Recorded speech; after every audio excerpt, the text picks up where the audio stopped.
mendengarkan murotal kaset itu juga ibadah. Kalau saya memberikan nafkah batin sambil mendengarkan murotal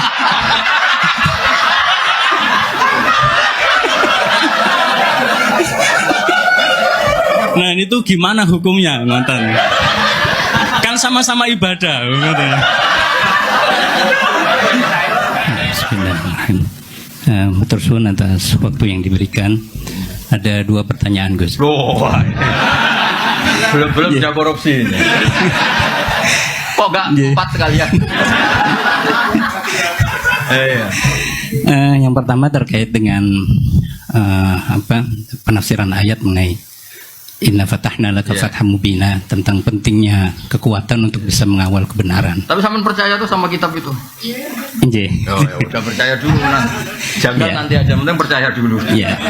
Dan dikaitkan dengan hadis Rasulullah, al-mu'minul qawi khairun wa habbu ilallah minal mu'minid dhaif. Ini kaitannya dengan qadhiyah Palestina sekarang niki. Di mana sudah setahun lebih ini kan tertindas dan ada wacana untuk kemerdekaan Palestina ya, tapi dengan beberapa syarat ya, di mana di sana ada 2 faksi, ada faksi Fatah yang lebih memilih jalur diplomasi dengan Israel dan juga Hamas yang lebih memilih untuk mukawamah ya. Nah, selama ini perundungan ini masih alot gitu, dan apakah yang dipilih oleh Hamas untuk terus melakukan perjuangan hingga mendapatkan kemerdekaan ini sebagai sebuah cerminan dari al-mu'min al-qawi, atau justru cara Fatah yang ingin melakukan menghasilkan perdamaian ini melalui jalur diplomasi. Yang kedua terkait dengan masalah fikih. Dari apa yang panjenengan sampaikan tadi panjang lebar, saya menjadi teringat dengan sosok ya Kiai Harismatik ya, Kiai Haji Ahmad Sahal Mahfudz. Beliau dikenal dengan fikih sosialnya. Dan tadi kalau berbicara tentang asbab nuzul mengenai surah Mujadilah itu kan menarik sekali ya. Jadi ada semacam perubahan ya hukum ya, yang dari awalnya itu tidak boleh menjadi boleh ya. Nah, kalau kita kaitkan dengan fenomena sekarang ini, kita juga mengenal ada yang disebut dengan fikih progresif ya.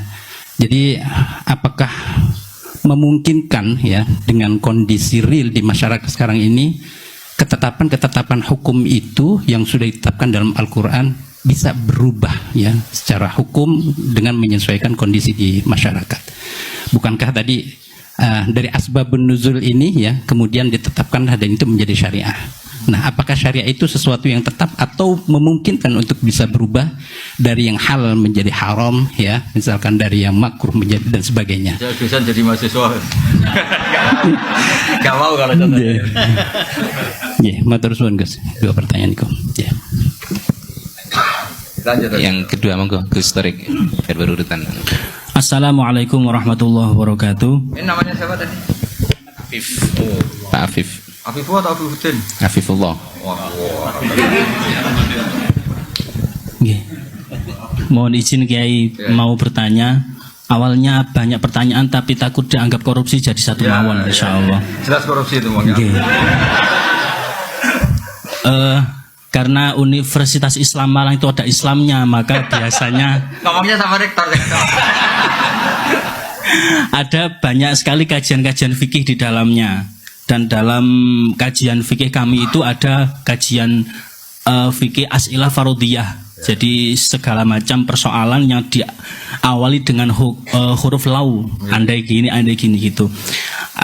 Teringat tadi ada kisahnya Handolah, kemudian ada yang ini jima dan lain sebagainya. Ada satu soal farodi yang mungkin niki kami butuh pencerahan dari Bapak Kiai. Butuh pengkhayalan kamu. Mboten. Jadi Kanjeng Nabi niku dawuh wa fi bud'i ahadikum shadaqah. Jadi kalau mau sedekah itu enggak harus pakai uang, bahkan memberi nafkah batin kepada istri itu juga termasuk ibadah sedekah, ngoten. Istrinya mau ya. Oke. Nah, ada soal farodhi niku ngenten. Itu kan ngasih nafkah batin ke istri kan ibadah. kemudian mendengarkan rekaman. Ya, kalau istrinya nolak berarti nolak ibadah ya maksudnya. Mboten. Kalau farodinya ngenten yai. Ngasih ibadah, ngasih nafkah batin kepada istri itu ibadah. Nah, kemudian mendengarkan murotal kaset itu juga ibadah. Kalau saya memberikan nafkah batin sambil mendengarkan murotal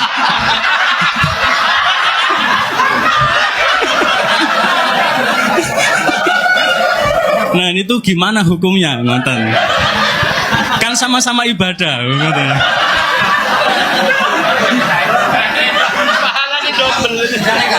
Turun, sampun.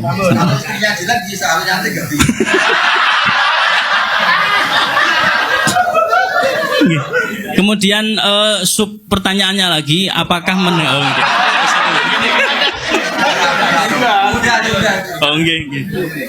jadi murotal tadi apakah wajib kita mendengarkannya, ngoten?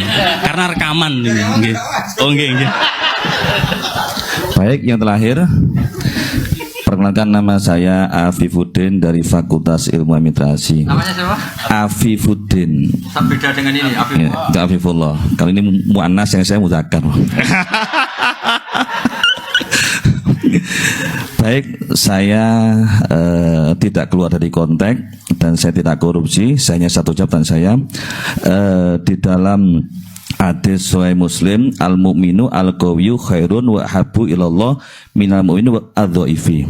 Yang jadi pertanyaan saya adalah bagaimana apabila ada orang kuat punya kemampuan tetapi lebih memilih uzlah seperti yang dilaksanakan oleh Imam Ghazali ketika menjadi rektor di kampus An-Nizamiyah.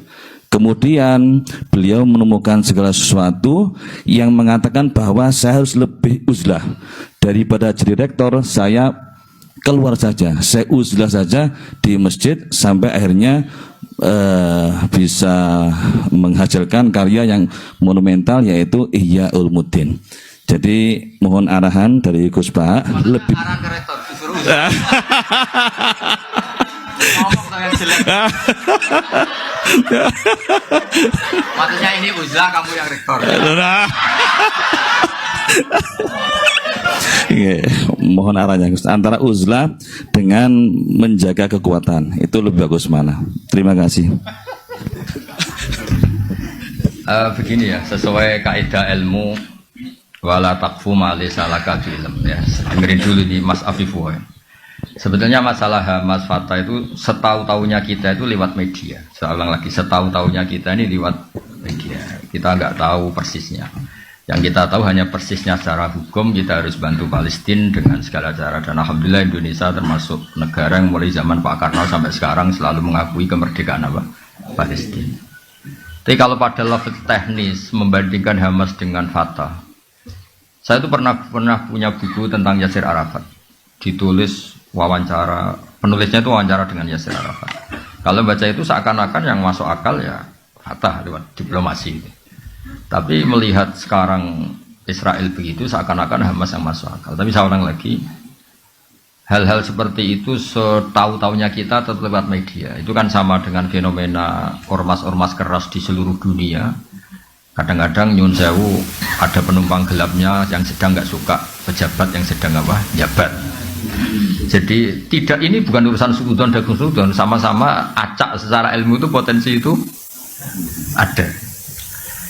Makanya kita nyari ilmu yang paling aman, bahwa membela dengan segala kemampuan yang tidak punya efek ke Indonesia itu wajib. Tapi dengan syarat tidak punya efek ke Indonesia. Karena kita bela Indonesia itu berdoain, karena ini negara kita, bela mereka itu sudah beribadah. Punya efek ke Indonesia misalnya gara-gara rakyat Indonesia itu terlalu aktif, mungkin terjadi objek sasaran mereka. Kan berarti kan punya akibat ke Indonesia. Terus Qawi itu bisa Qawi visioner. Saya beri contoh, dan ini pasti benar. Bukan karena saya ngomong, tapi ini karena hadis sahih. Qawi itu bisa cara visioner, apalagi ini lembaga kampus, lembaga akademik. Sulhul Hudaybiyah itu semua perjanjiannya itu merugikan umat Islam. Semuanya. Sampai saking secara fikih itu pasti salah. Saya ulang lagi, secara fikih itu pasti salah. Bukan mungkin salah, tapi pasti salah. Secara fikih lah. Itu sampai Umar tuh tanyanya Nabi itu dari awal sudah. alastabi Rasulillah, apa engkau masih Rasulullah? Karena kok semua perjanjian yang merugikan umat Islam kau iakan. Apakah engkau masih Rasulullah? Dan Nabi itu tenang.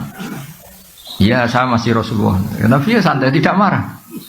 Tapi kenapa engkau beri kehinaan ke kita dan engkau memberi kehormatan pada orang kafir? Jawabnya Nabi, ana Rasulullah wala yudai adillahu abadan. Saya ini tetap Rasulullah.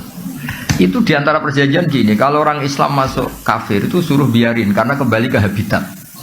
Karena Islam itu asal usulnya kafir, sehingga kalau masuk kafir disuruh biarin. Kalau kafir ke Islam harus dikembalikan karena ini bid'ah. Loh betul, Abu Jahal kalau ngistilahkan Islam itu ila dinin muktadain, agama yang apa? Bid'ah. Semua itu merugikan umat Islam. Terus Nabi hanya minta, sudah turutin semua. Terus kamu minta apa Muhammad? Dari pihak kafir namanya Suhail bin Amr. Saya minta ruang diskusi tentang Islam dan kafir itu dibuka seluas-luasnya. Dan tidak ada halangan, diskusi terbuka. Oh enggak masalah Muhammad, diskusi saja. Itu perjanjiannya 10 tahun. Hudnah itu genjatan senjata. Ini ketok, Kowi itu bisa visioner. Ternyata apa? Setelah diskusi terbuka, gimana? Tuhan satu sama banyak itu rasional mana? Ya rasional satu, masa Tuhan banyak? Tuhannya Allah dengan Lata Uzza rasional, ya rasional Allah. Lata Uzza kok Tuhan gimana? Dia hanya batu ini. Kalau Abu Jahal sama Muhammad itu bener, Muhammad Abu Jahal ora tahu bener. Walhasil semua diskusi itu akhirnya mereka menyimpulkan dari diri mereka sendiri kalau mereka itu alal batil. Gak sampai 2 tahun mayoritas orang Mekah itu menyatakan Islam. Itu kata sarah-sarah hadis Nabi itu cara sekarang menyelipkan satu hal yang nanti positif selamanya. Mergo Nabi pede kalau diskusi itu terbuka pasti orang tahu mana yang hak mana yang batil. Ya sama, ada orang yang mengusulkan kalau Palestina itu masuk komunitas internasional dengan cara diplomatik. Sekarang misalnya Perancis sudah ngakui. Dunia itu pasti menolak kebiadaban. Soal waktunya terserah Allah, tapi tetap trennya itu menolak kebiadaban. Jadi itu pentingnya Qawi secara visioner. Kayak tadi yang saya utarakan tadi. Saya ini manusia, saya tentu punya nafsu, punya selera, punya keinginan. Tapi sudah saya hitung. Kalau saya misalnya mau jadi dokter honoris causa atau mau jadi rektor misalnya, itu kan orang masa tanya fikih seruwet itu. Tapi kalau ada yang kultural kan kayak jenengan gini, ujung-ujung pengen ngaji di saya, terus ngaji gitu aja. Coba kalau ngaji di rektor, cari itu dosen yang ahli itu, yang bagian itu, ayo wajar. Wah enaknya jadi rektor kan, kalahnya sama ketua yayasan. Coba kalau Islam gitu mau dikemanakan ya? Tapi ya kita butuh, karena yang jadi menteri tentu yang punya gelar, yang macam-macam. Jadi Qawi itu bisa Qawi secara apa? Bisa. Terus contoh menaik di Uni Soviet, Mas Afifullah. Saya punya teman banyak yang kerja di sana. Saya kan karena kerja di Jogja punya teman yang kerja di Jerman di mana-mana. Itu cerita. Ketika Uni Soviet runtuh, yang peristiwa Glasnost itu kenapa ceknya tetap Islam, Uzbekistan tetap Islam. Saya juga pernah ketemu orang Uzbek di Malaysia. Di Malaysia apa di Korea itu bertemu ulama Uzbek, itu cerita mereka tuh punya ruang-ruang di bawah tanah untuk ngajari anak-anaknya tauhid, sehingga ketika secara lahir itu komunis ateis, sebenarnya mereka itu punya tauhid. Maka ketika keluar dari Uni Soviet itu tauhid gak pernah hilang, jadi barokahnya kayak Madin. Jadi terus mereka milih jadi tetap negara Islam, Uzbek ceknya. Artinya apa? Ketika secara lahir mereka terkooptasi oleh paham ateisme, paham komunisme, mereka ternyata di keluarganya tetap menanamkan apa? Tauhid.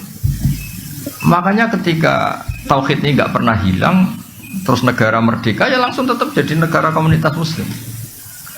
Maka di antara visi Quran itu tentang kalimat tauhid itu begini: wa ja'alaha kalimatam baqiyatan fi aqibi. Kemudian Ibrahim menjadikan kalimat tauhid sebagai kalimat yang abadi di anak turunnya. Kenapa kata fi aqibi, bukan kampus, bukan pondok? Karena orang itu pasti ingin yang penting selamat tuh anaknya dulu. Makanya sebelum ke Unisma anak ini sudah muslim, sebelum mondok juga sudah. Ini pasti jasanya orang tua. Itu juga qawi, maksudnya apa? Jadi itu juga visi yang, jadi qawi itu tidak harus, ya jadi qawi itu bisa. Ya kayak orang dosen-dosen ini kan kalau di rumah tidak qawi, tapi setidaknya berangkat sepatunan, dasinan, paling enggak kan kelihatan enggak nganggur gitu. Ternyata apa? Di rumah disuruh istri, di kampus disuruh rektor. Itu qawinya di mana kan enggak ada. Enggak ada. Iya. Qawinya ya tadi dilihat tetangga, wah keren dosen itu.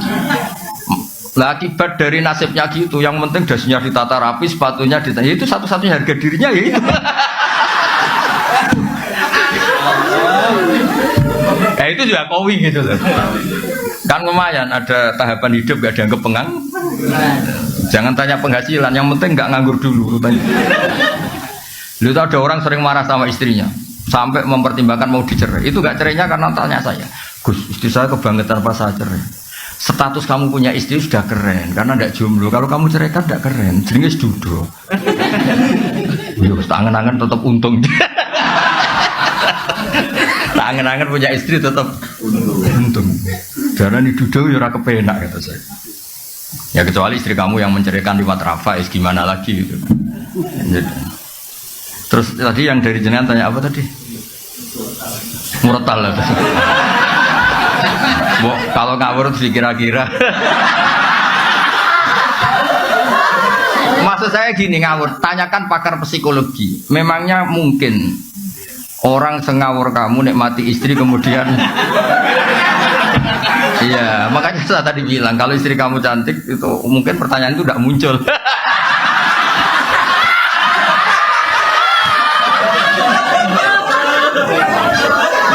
Karena sambil kecewa makanya sambil bisa mendengarkan. Ya kan, karena sambil kecewa makanya sambil bisa mendengarkan. Tapi kalau all out gak bisa ya. Ya makanya pertanyaan tadi itu kadang-kadang ngawur itu ya penting. Jadi itu kan sebetulnya hadis itu bukan untuk tadi untuk fardiyah tadi untuk pengandian itu. Bukan untuk pengandian. Nabi itu ingin semua kebaikan sebenarnya mudah. Keseharian kamu itu sudah ibadah. Termasuk ngumpulin apa? Istri. Nah itu Nabi itu hanya ingin cerita tentang betapa mudahnya masuk surga. Makanya saya itu termasuk kiai yang menyetujui itu. Masuk surga itu gampang. Saya sering bilang ke jamaah saya, surga itu kan kamu sudah dikasih kuncinya, miftahul jannah la ilaha illallah. Neraka kamu tidak punya kuncinya kok bisa masuk. Harusnya orang itu nggak bisa masuk neraka karena nggak megang apa? Kuncinya. Kita ini kan hanya pegang kunci surga. Tapi ada orang kiai yang bantah, Gus, mungkin neraka tanpa pintu. Jadi blang-blang saja. Terus saya bilang, tapi saya tidak tahu alamat neraka, saya tidak tahu. Yang saya tahu alamat surga. Makanya saya sampai sana. Kalau kamu mungkin tahunya alamat neraka, makanya kamu sampai sana. Ya kan jelas kan miftahul jannah. Orang udah pegang kunci kan menang ayam sudah. Apalagi kita ya kan orang pesantren sering tahlilan, kuncinya banyak. Mau lipat pintu mana kan kita sering. Ya kan kita kan sering tahlilan itu kuncinya kan. Jadi Nabi itu di hadis wa fi buti ahadikum sadaqah itu Nabi ingin memberi contoh segampang itulah apa masuk surga. Terus yang tadi yang Abu Budin tanya apa? Bagaimana uzlah dengan ngomongnya sama rektor.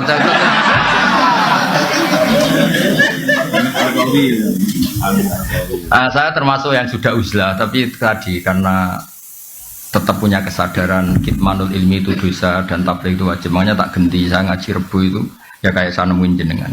Saya sering cerita ke anak-anak saya uzlah itu enggak kena hisab Allah karena praktiknya saya kalau urusan ilmu itu saya nerima tamu tapi hanya urusan ilmu. Kalau tamu-tamu apalagi adat NU itu kadang kan kacau. Maksudnya kacau gini, kiainya itu istrinya satu. Kadang tanya, Gus, doain saya istri 4 tuh rukun semua. Aduh.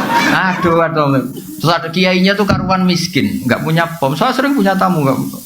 Gus, saya ini punya pom 2, doain laku semua. Itu kan bikin kiainya ngetes. Kiainya saya nggak punya pom.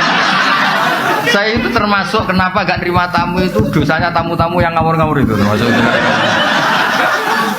Saya sebetulnya termasuk kiai yang mapan ya, tapi mewakili kiai yang tidak mapan. Tuh sering kiai kampung komplain saya. Gus bener jenengan Gus, kadang kitamu izin kurang ajar terus ngerti aku melarat. Iso kon ndongakno pom, wong aku tuku bensin wae utang. Jadi kadang-kadang kiai desa mau jimat tok, disangoni 1.000, iki dongakno toko kularis ngene-ngene lho. Itu kan pamer halus loh, sebetulnya itu pamer halus. Jadi uzlah itu ya ada sebabnya, dipicu tadi kemarahan-kemarahan sama tamu-tamu itu. Lah tamu kok sopan tuh gimana? Tema yang nentukan dia. Kita yang punya rumah mungkin kan punya masalah keluarga, tapi tamu itu kan yang menentukan tema. Iya saya mau nikah lagi, doain 2 istri saya rukun. Begini ini kan yang ngenes. Kadang istri satu saja mendekati cerai kok ada orang. Itu kenapa? Oh iya kan ngawur betul itu tamunya itu. Jadi saman kan gak ada rasanya jadi kiai itu kalau tamu itu macam-macam.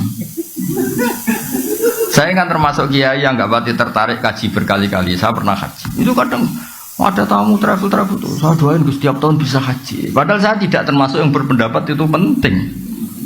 Tapi dia memaksakan untuk didoain tiap tahun bisa haji. Nah ngawurnya lagi kadang dia salam tempel di depan. Kalau nggak bilang iya kan sungkan. Makanya saya kan termasuk kiai mapan. Saya bilang ini kalau kamu udah ikhlas, temanya apa dulu? Uang pegang dulu kan. Saya bilang, saya ini kiai mapan loh, tidak pati butuh kata. Mikir dia, kalau ngadepin saya mikir. Wah repot musuh Gus Pak. Saya bilang, saya ini kiai mapan loh kata. Nah uzlah itu yang pasti benar adalah menghindari hal-hal yang tidak penting atau yang mengarah ke maksiat. Yang mesti salah menghindari hal wajib. Maka cerita yang Imam Ghazali keluar dari Nidhamiyah itu belum Anda teruskan. Sebenarnya Imam Ghazali setelah uzlah dan beliau menulis Ihya itu digojlok sama guru-gurunya yang wali-wali itu. Beliau ngalami kasyaf, digojlok gini. Enak-enakan kamu di sini. Dulu orang-orang baik itu wa'udhu fisabili, disakiti ketika berjuang belain saya. Nabi ditanya orang-orang Bedui, kadang menyakitkan pertanyaannya apa. Kalau kamu di sini enggak mengalami wa'udhu fisabili, makanya terus beliau kembali tapi tidak jadi rektor, terus bikin madrasah 2. Yang depan madrasah fikih, yang belakang madrasah tasawuf, khonikoh namanya itu. Jadi akhirnya beliau kembali tapi enggak jadi apa? Rektor. Tapi tetap apa? Ngajar. Jadi kalau ke depan tuh ngajar apa? Oke. Kalau belakang ngajar torikoh kalau di Indonesia. Jadi nak negeri istighosah, nak ngarep hada halal, hada haram. Kira-kira. Jadi saya juga melakukan itu. Saya ini sudah uzlah, tapi kalau ada ngaji satu ngaji. Satu kalau ngaji Jalalain itu setengah 12 sampai setengah 4 biasa saja, berjam-jam. Karena ngafaroi saya sudah tidak bisa nerima tamu. Tapi saya pastikan asal usul pemicunya itu tamu-tamu tadi yang saya sebut itu. Saya tidak pernah berdoa mereka dimaafkan Allah, sudah gak apa-apa. Dimaafin apa enggak gak penting. Tapi saya yakin Allah itu memaafkan itu. Sudah gak usah didoain tapi nanti Allah maafkan. Karena kelirunya juga keliru-keliru yang lucu aja. Saya pernah marahin tamu sampai sekarang ingat. Dan marah saya pasti didengar Allah. Meskipun saya ada perempuan. Gak yang bisa tidak. Ada tamu, anaknya itu ganteng resi. Ini penting, kata ganteng juga penting. Karena ini kasusnya dia itu gak punya apa-apa. Dia ganteng resi, tanya. Kebetulan pas surup, orang Jawa kan sandiolo. Surup itu kan sandiolo. Surup-surup saya itu masih open house pas itu, masih nerima tamu. Gus, saya dari daerah ini gini-gini. Kebetulan orang Padi, yang sekarang baru rame itu. Kebetulan dia orang tapi ya kebetulan aja. Gus, gimana hukumnya lelaki yang marah sama istrinya terus bilang kamu itu tidak istri saya. Saya pertama masih datar sekitar tahun 2006 kan, masih terbuka. Bapak baru wafat, saya ngiyai kan baru 2005, ngiyai beneran resmi itu. Bapak wafat 2005, terus belum wafat beliau ke Jogja minta saya pulang. Jadi bapak saya itu meninggalnya tertib sekali. 1 bulan sebelum meninggal tuh kayak sudah kerasa, wes mulai hak ngenteni aku ada. Alhasil terus gimana hukumnya suami yang bilang istrinya kamu tidak istri saya ketika marah karena kecewa. Saya masih datar Pak Rektor. Kamu kenal orangnya, kenal Gus. Coba telepon, saya mau tanya. Enggak usah Gus. Loh, ndak saya mau tanya, ndak usah Gus, mulai ndak. Wah, saya marah terus. Wong saya mau tanya kok kenapa kamu ndak usah? Mboten penting, Gus, penting jenengan jawab. Tamu udah kurang ajar betul ini. Oh, saya tambah marah. Tapi kan saya marah tetap Islami, saya kan kiai beneran bukan.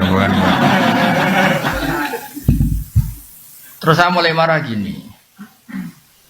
Ngomong seperti itu kalau di bab tolak itu namanya kinayatut tolak.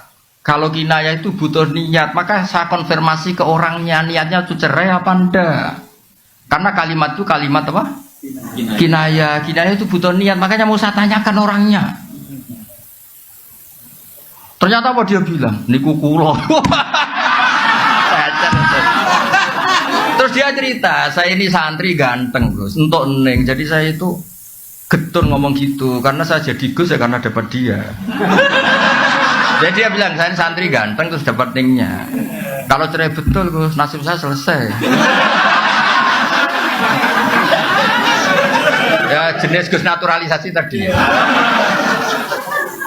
Akhirnya saya tuh kan tadi saya bilang kan saya ini kiai tetap baik, tak tunjukkan takbir di i'ana. Termasuk kinayatut tolak itu lasti bizaujati. Ada orang ngomong lasti bisa kamu itu tidak istri saya. Karena bisa saja niatnya itu lam tu amilni muamalataz zauja. Kamu tidak memperlakukan saya sebagaimana istri. Jadi tidak sampai kotu ala kotin neka. Ya seperti terus di i'ana dicontohkan kama qala rajulu libnihi lasta bibni. Ada orang lelaki marah, kowe ora anakku, maksudnya anakku, wong kok mangkel wong tua. Tapi kan dia juga gak ingin kalau anaknya kabur kan. Ketika kamu bilang kamu tidak istri saya itu ingin kamu apa? Ya ben ngergani kula kok ora kok sampai apa? Cerai. Ya berarti tidak cerai itu masih kinayah. Itu jubalin nek kelakuan ngono kok. Ngel-ngelo wong ngandani wong ora oleh nelpon. Ngapunten buahmu.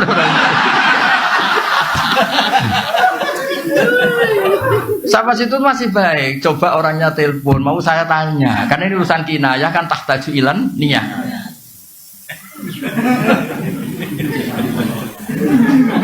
Dia mboten usah Gus, dia malah menggurui saya. Ndak usah Gus. Loh, ndak usah gimana? Ndak usah Gus. Saya akhirnya nerangkan lafaz itu kinayah. Jadi saya butuh konfirmasi niatnya gimana. Lagi dek ngaku niku kula. Andai kan sudah peristiwa rame ini di TV, dasar wong pati gitu. Untung belum rame yang sekarang itu.